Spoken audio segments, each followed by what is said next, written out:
Olá, graça e paz. Sou o apóstolo Miguel Ângelo, bem-vindos ao programa da Igreja Cristo Vive. Que alegria poder estender a minha destra de amor e dizer-lhes bem-vindos ao programa que é luz no meio das trevas, que é oásis no meio do deserto, que é paz no meio do destempero e do desajuste da nossa sociedade.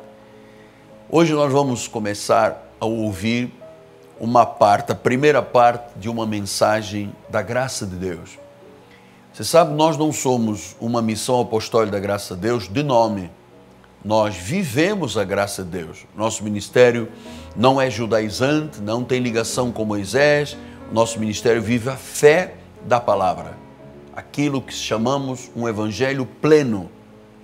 Aquela que é a palavra que sintetiza a obra de Jesus, graça.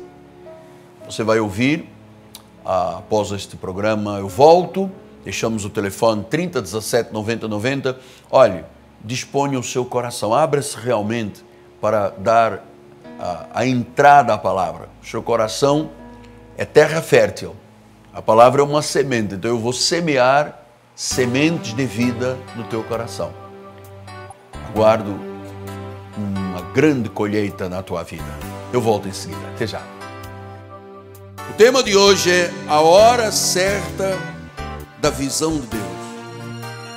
E ele disse: eu estou plenamente certo. Ele era um homem de convicções,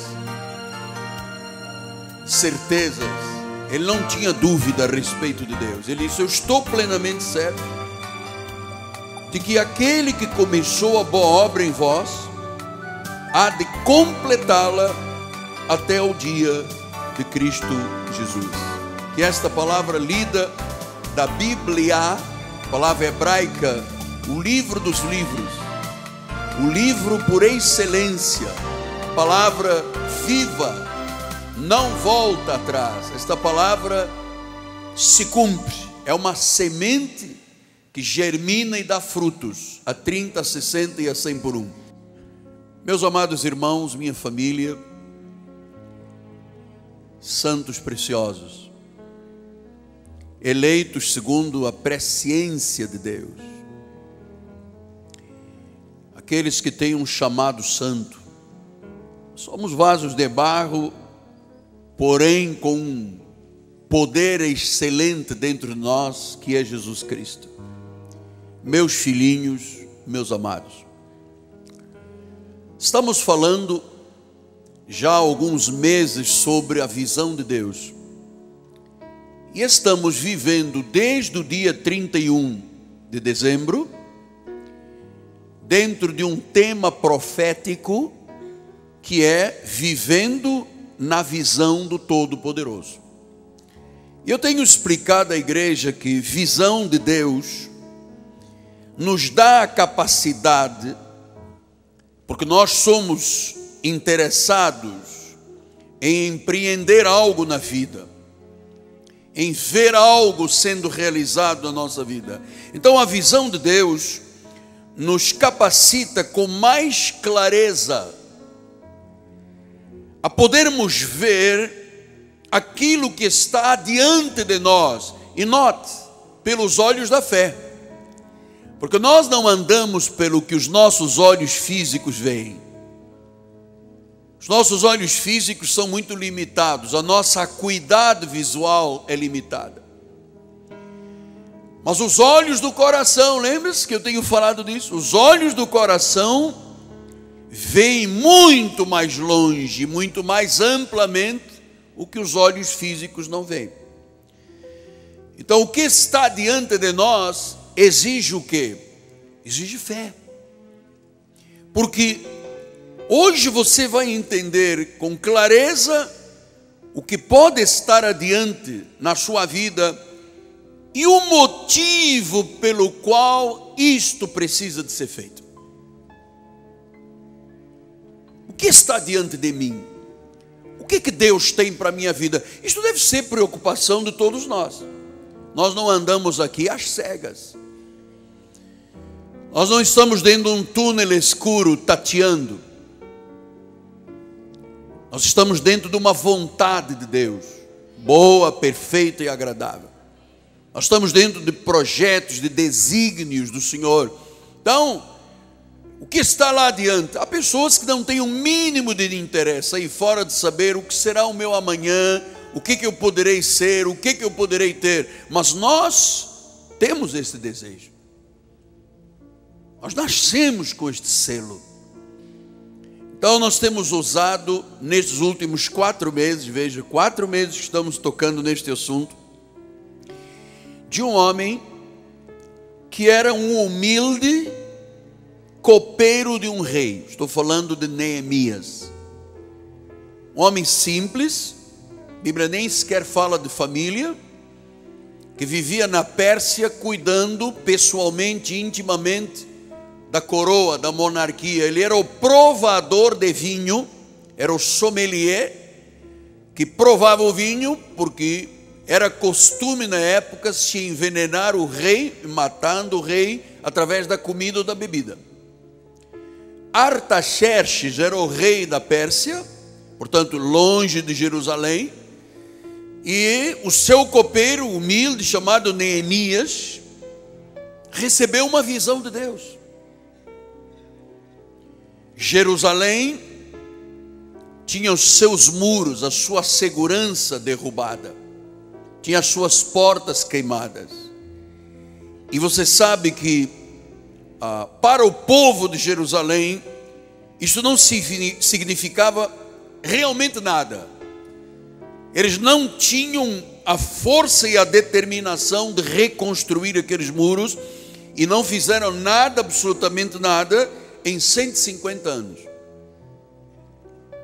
O povo estava satisfeito com o estado da cidade sagrada e dos seus muros. Para eles era indiferente. Passaram-se várias gerações e lá estavam os muros derrubados e as portas queimadas. Você sabe que às vezes eu converso com pessoas que me dizem assim: apóstolo, depois que eu lhe ouvi, eu terminei a minha casa que estava por terminar já há 10 anos.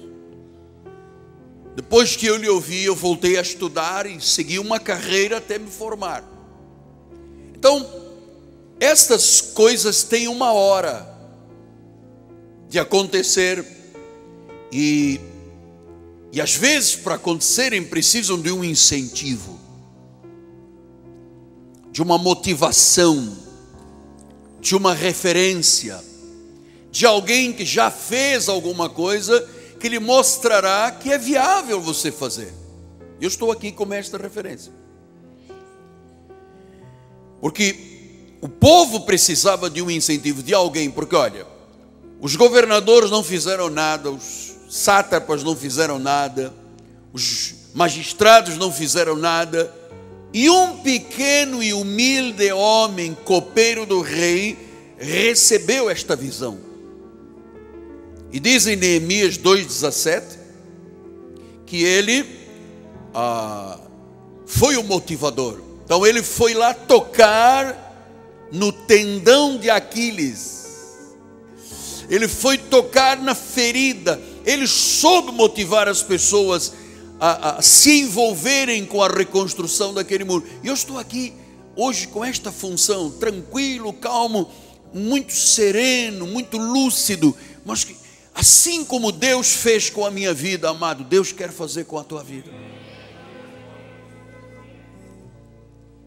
Então Neemias disse em Neemias 2,17, então lhes disse: estáis vendo a miséria que estamos? Eles não tinham entendido que aqueles muros caídos eram uma miséria. Vocês estão vendo a miséria que nós estamos?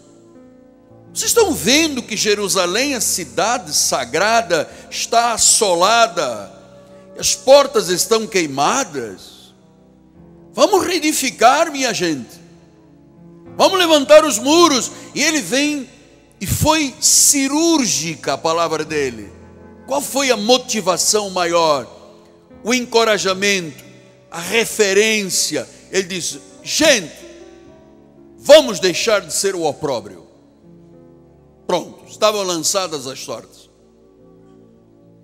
É preciso às vezes uma motivação, porque Neemias disse: acordem, que situação humilhante nós vivemos, que desonra, que vergonha, nós somos o opróbrio do mundo. Então Neemias, incentivado, encorajado pela visão de Deus, Neemias era um homem de oração, era um homem de ação, porque às vezes a pessoa ora e não faz nada, e ele era um homem de devoção a Deus, temente. E eu quero muito que os senhores e as senhoras deste ministério se tornem homens e mulheres de oração, mas com ação, e que tenham uma devoção extrema pelo Senhor, uma paixão por Deus, amado. É isto que é viver Neemias. Então Neemias desafiou o povo a encarar a realidade. Vamos imaginar o diálogo de hoje. Neemias em cima de um palanque, ele disse: poxa gente, que vergonha, que desonra, nós vamos permitir mais quanto tempo? São 150 anos de opróbrio, isto é injustificável, não vamos mais procrastinar. Nossa, que bomba, que força, que encorajamento. Isso eu quero lhe passar esta manhã, porque aquele irmão que disse: eu tinha uma goteira na minha casa há mais de 10 anos, eu precisava de mudar uma parte do telhado, fazer isso, fazer aquilo, e eu andava lá, adiando, e quando o senhor começou a falar sobre a visão de Deus, imediatamente eu tomei posse e reconstruí o que faltava na minha casa. 10 anos com goteira. Mas vamos imaginar, goteira é um negócio simples. O que eu, no fundo, o que eu quero muito é que nenhum membro do nosso ministério, amado, diante de Deus lhe fala e com a mão na Bíblia fala a verdade e não mente. Eu não quero ninguém aqui vivendo o opróbrio. Não quero. Não quero mesmo. O Deus a quem servimos, aleluia, é o Deus vivo, amado. É o Deus da Bíblia. É o Deus dos patriarcas. É o mesmo Deus que abriu o Mar Vermelho, amado, que derrotou o exército de Faraó, que mandou as pragas do Egito, amado, que tirou a água da rocha, que mandou codornizes, que deu o maná. Amado, nós vemos um Deus real, verdadeiro, quase que tangível e visível. E nós vamos ficar o quê? Vivendo uma vida aquém? É injustificável. Eu repito, é injustificável. Nós estamos falando com países que foram colonizados, que gerações nunca lhes deram oportunidade de viver, amado. Pessoas que estão lá nas Áfricas, no Oriente Médio, que as suas famílias nunca desfrutaram de nada e acham que isto é um karma. Não existe karma. Existe às vezes é a procrastinação, a falta de fé, a falta de motivação. Você olha e diz: mas não vai mudar nada no Brasil, os políticos são sempre os mesmos, não vai mudar nada, a economia sempre... Amado, se você tiver esse tipo de pensamento, nada vai mudar na tua vida. O Deus a quem servimos é um Deus vivo. Aqui a Bíblia diz, está aqui nos 66 livros, a terra era sem forma, era vazia, era um caos, e o Senhor diz: vamos começar a botar ordem nisto aqui. Sol, pá, o sol apareceu. Vamos botar ordem na casa. Há um caos, está vazia, está sem forma. Lua, mares, terra. Deus começou a ordenar, a corrigir, sabe, a colocar as coisas no seu lugar, os traços nos T's, os pintos nos I's, começou a ser... Amado, Deus fez isto na minha vida. Eu era um católico, apostólico, romano, e a minha vida era desconstruída a cada missa. Entrava um pecador, saía pecador. Entrava um desesperançado, saía desesperançado. Entrava um desmotivado, saía um desmotivado. Meu Deus, eu disse: Senhor, no meu ministério, cada encontro tem que haver uma razão de mudança de vida. Não importa se você é branco, se é negro, se é rico, se é pobre, Deus tem o melhor para a sua vida, meu amado. Então o povo se acostumou àquele ambiente de opróbrio. Aquele ambiente de vergonha, de humilhação, de desonra. Amado, Deus tem um lugar melhor para você viver. Os teus filhos estudarem numa boa escola, você vestir muito melhor, comer muito melhor. Amado, nós temos um Deus que se identifica como bom pastor. Eu sou teu pastor e nada te faltará. Você tem que acreditar nisto. Se você não acredita e acha muito engraçado eu acreditar, amado, você tem que acreditar nisso. Então o povo se acostumou ao opróbrio. Tem gente que se acostuma ao salário mínimo, amado. Passa um ano, 2, 10, 20, 30, não buscou uma especialidade, não procurou estudar, não se aperfeiçoou, está lá. Eu uma vez conheci com todo o respeito que eu vou dizer, por favor, não se levante, não vá embora, não rasgue o cartão do membro. Eu estou aqui como pai lhe ensinando. Já tenho 40 e poucos anos de ministério, estou preparado por Deus para aqueles que Deus me confiou.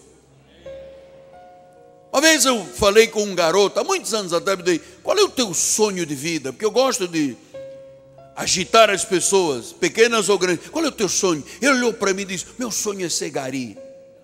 Eu disse: por quê? Com todo o respeito, porque hoje o gari tem que ter segundo grau, hein? Não é qualquer pessoa que vira gari, mas naquele tempo era, qualquer pessoa vira. Ele disse: porque eu gosto da cor da roupa. O sonho daquele menino, naquele tempo, que hoje o gari passa por prova, tem que ter segundo grau, tem que correr não sei quantos quilômetros, tem que ter prova de gênero, tem muita coisa. Hoje é um cargo com muita dignidade, naquele tempo não era.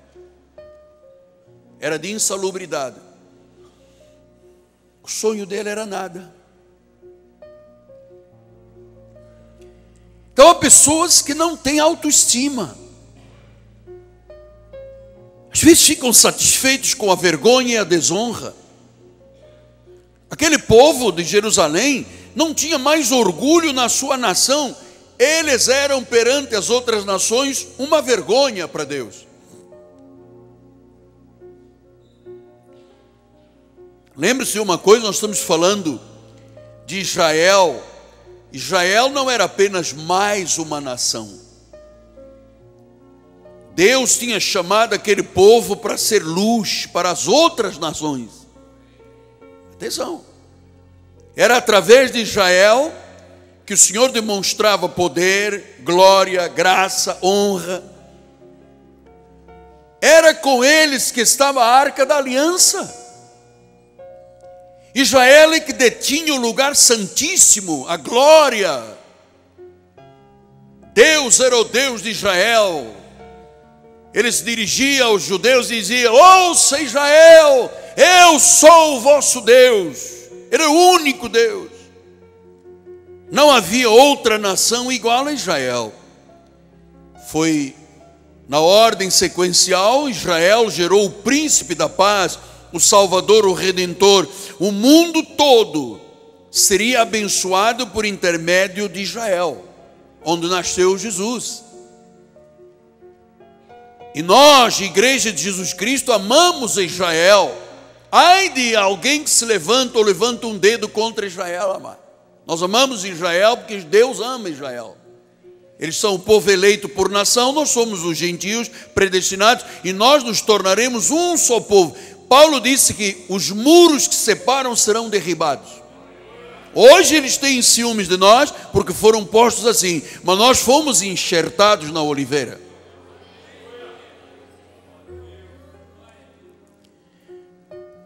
No tempo de Neemias, não era assim. Era um opróbrio. Você sabe o que aconteceu quando os inimigos investiram contra Jerusalém? Derrubaram o templo não existia mais, roubaram a arca da aliança. O povo cessou de sacrificar, a glória de Deus se foi. Ikabod, do grego. Ikabod, a glória se foi. Então, naquele momento, era a reputação de Deus que estava em jogo. Amado, a reputação de Deus está em jogo com este ministério e com a sua vida.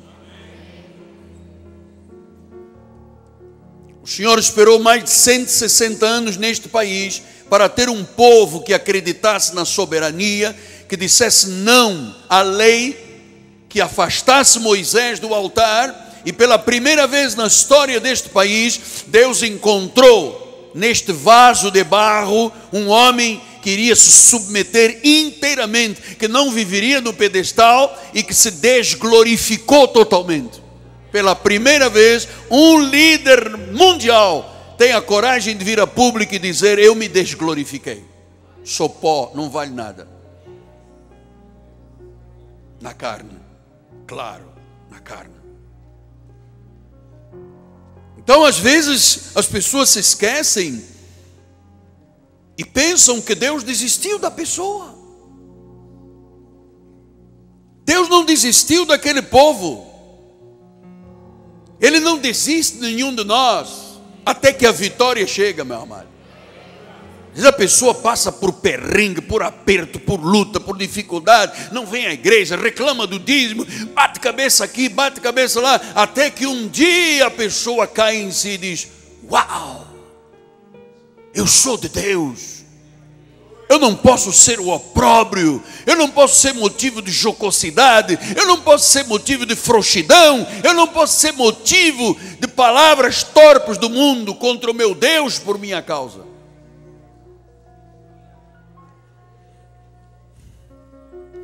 Deus não desiste do seu povo. Deus não desiste de você. Nós tivemos aqui um congresso feminino tratando disso o ano passado com a bispa. Deus não desiste. 150 anos. O povo se habituou ao opróbrio, bispo. O povo se habituou ao pouco. O povo se habituou ao nada. O povo se habituou à humilhação. Mas ali quem estava em jogo era Deus. Ele que era o Deus de Israel. E o que as outras nações diziam? Onde está o teu Deus? É o que dizem muitas vezes de nós. Você é evangélico, está com dívidas. Você é evangélico, está doente. Você diz que vai lá na igreja do português. E não é igreja do português nenhuma, amado. Isso é a igreja de Jesus. Que igreja do português é essa?